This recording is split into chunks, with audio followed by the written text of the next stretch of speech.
Padre Marcelo, obrigado pela acolhida. Padre Sandro, povo de Deus aqui reunido e os que nos assistem pela Rede Vida de televisão. Hoje Deus tem uma mensagem toda especial para cada um de nós. Qual mensagem Deus traz para você no dia de hoje? Ela nos vem através das leituras, primeira, segunda leitura, salmo responsorial e evangelho que acabou de ser proclamado.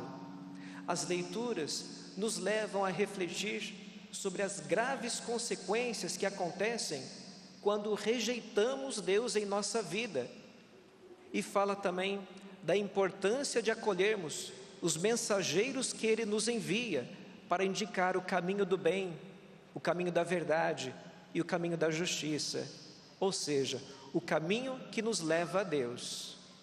A primeira leitura, nela nós vemos a incredulidade e rebeldia do povo de Deus diante do profeta Ezequiel, lá no Antigo Testamento.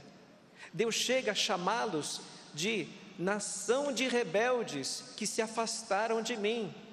Veja, Deus lamenta ali como um pai se lamenta de um filho rebelde que se distanciou dele.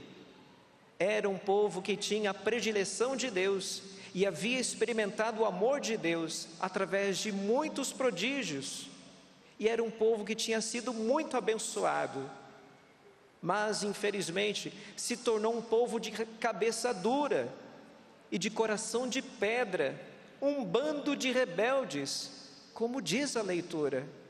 A Escritura nos fala assim: Deus estava como que decepcionado com aquele povo, que Ele colocou tanto amor e carinho, mas um povo que se afastou, foi ingrato, foi rebelde. E quando o ser humano se afasta de Deus, começam a violência, a maldade, a injustiça a tomar conta. Isso porque ele começa, o ser humano, a perder a própria humanidade. O ser humano não só se desumaniza, mas se animaliza quando se afasta de seu Criador, pois vai aos poucos ofuscando a imagem e semelhança de Deus que Ele é. E ao invés de refletir Deus que é beleza, é bondade, é verdade, amor e a justiça, o ser humano começa a refletir o contrário de tudo isso.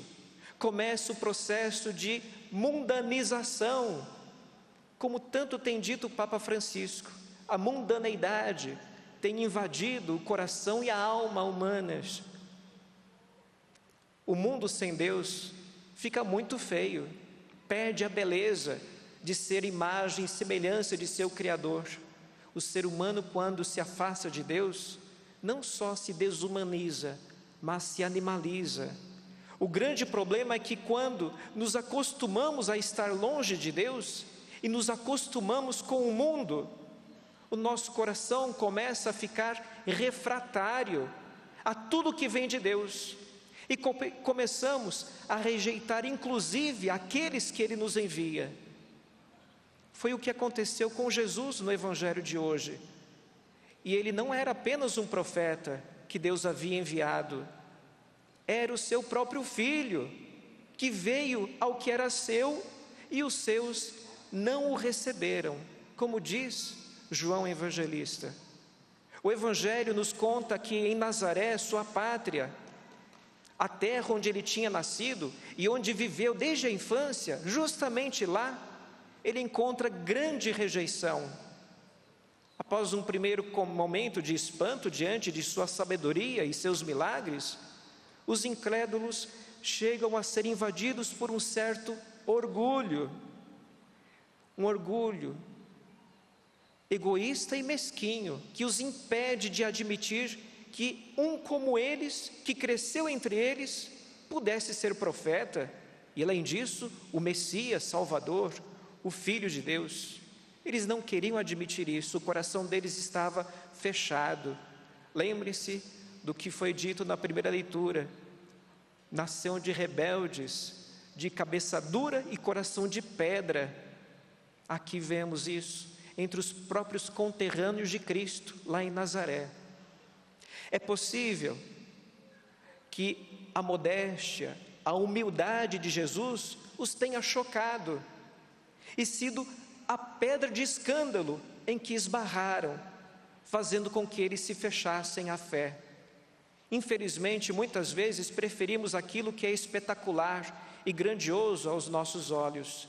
Eles esperavam talvez isso de Jesus. E Jesus observa tudo aquilo com tristeza e diz que um profeta só não é estimado em sua pátria. E ele não pôde fazer ali nenhum milagre, como diz o Evangelho. Apenas um pequeno número de enfermos foi curado por ele. É preciso então, meus caros, ter fé e humildade. Fé e humildade para que Deus realize os seus milagres. Jesus está sempre pronto para curar, para salvar e abençoar quem o aceita como Salvador. Na segunda leitura de hoje, São Paulo nos mostra a necessidade desta humildade ao pregarmos o Evangelho, ao falarmos de Deus às pessoas. Naquela época, muitos milagres acompanhavam a pregação de Paulo, e isso poderia lhe causar vaidade, lhe causar orgulho, fazê-lo vangloriar-se pelas maravilhas que Deus fazia através dele àquelas pessoas. Paulo era um instrumento, um canal da graça de Deus. Era Deus que atuava através de Paulo, mas era Deus a fazer os milagres. Podia ser que isso lhe causasse vaidade, vanglória, orgulho. Olha como eu sou bom, como eu sou poderoso. Mas ele confessa que havia um espinho na carne que o atormentava. Este espinho, meus caros, poderia ser talvez alguma doença, ou uma tentação, ou uma tribulação qualquer, mas que Deus permitia para que ele não se envaidecesse, não se vangloriasse. Era Deus a agir através dele. Paulo se sentia fragilizado por isso, mas dizia: prefiro gloriar-me de minhas fraquezas, para que a força de Cristo habite em mim. E ainda confessa que em vez de desanimar com as dificuldades encontradas, ele as aceitava como algo indispensável de sua missão, dizendo o seguinte, na segunda leitura ele diz assim: eis porque me comprazo nas fraquezas, nas perseguições e nas angústias sofridas por amor a Cristo, pois quando eu me sinto fraco, é então que sou forte. Deus usa da fragilidade de Paulo para que o poder de Deus se sobressaia. Não as capacidades intelectuais de Paulo, de eloquência, de falar do Evangelho, mas através das fragilidades suas, humanas, Deus fazia-se mais forte. Pois quando me sinto fraco, é então que sou forte, ele conclui. Peçamos então, meus caros, a Deus o dom da fé, da humildade, da coragem e da perseverança. Muitas vezes somos tentados a não confiar em Deus. Muitas vezes somos tentados a termos medo de viver a nossa fé e nos intimidarmos ao falar de Deus para o mundo. O que o mundo vai pensar de mim? Muitos têm medo de serem até cancelados por se dizerem católicos, cristãos, e guardando os valores cristãos, e acabam renegando Cristo, às vezes em nome do maldito politicamente correto. Grande erro que cometem essas pessoas. Muitas vezes somos tentados a termos medo de viver a nossa fé e nos intimidamos ao falar de Deus ao mundo. E muitas vezes somos tentados até a abandonar Deus quando nos sentimos fracos e incapazes. Não façam isso.